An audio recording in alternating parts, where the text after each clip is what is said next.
We have a startup.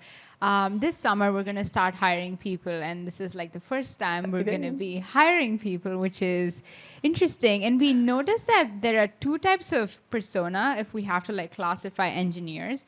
One are the hardcore engineering people who just want to like, given a problem, they just want to dig deep into that. Yeah. And the other one is more creative. They want to like understand the problem and build for that and do things. Yes. So two questions. First one, for an early stage startup, who would you recommend we should hire more? Or is there no handbook in that? And the second one is, how do you build a culture that is like adaptable for both of these kind of people? Well, you need both.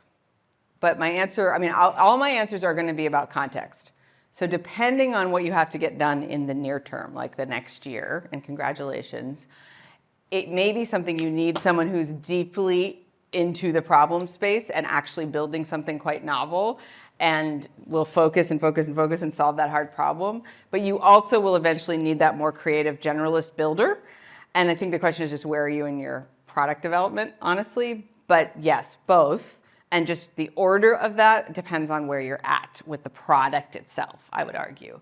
How do you build? This goes back. I love sports analogies because they're so apt, which is most teams have a collection of individuals that have actually quite different skill sets, but some fundamental things in common, right? Just think about any team you've ever been on. And what those things are in common, the coach, the leader can establish, which is like, this is, I have an expectation of this much sharing of the ball, for example. Or the way we give credit, the way we give opportunity to score, whatever it is. Your shared norms that I'm talking about, your foundational stuff you put in place, it's what creates the construct within which those two individuals are playing by the same rules on the same team. And then you have opportunities for them each to shine. And there will be.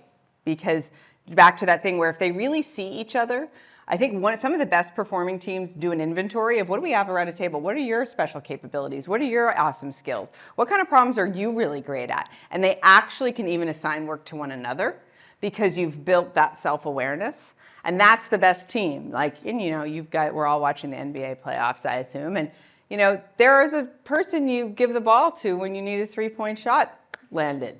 And everyone on the team knows it.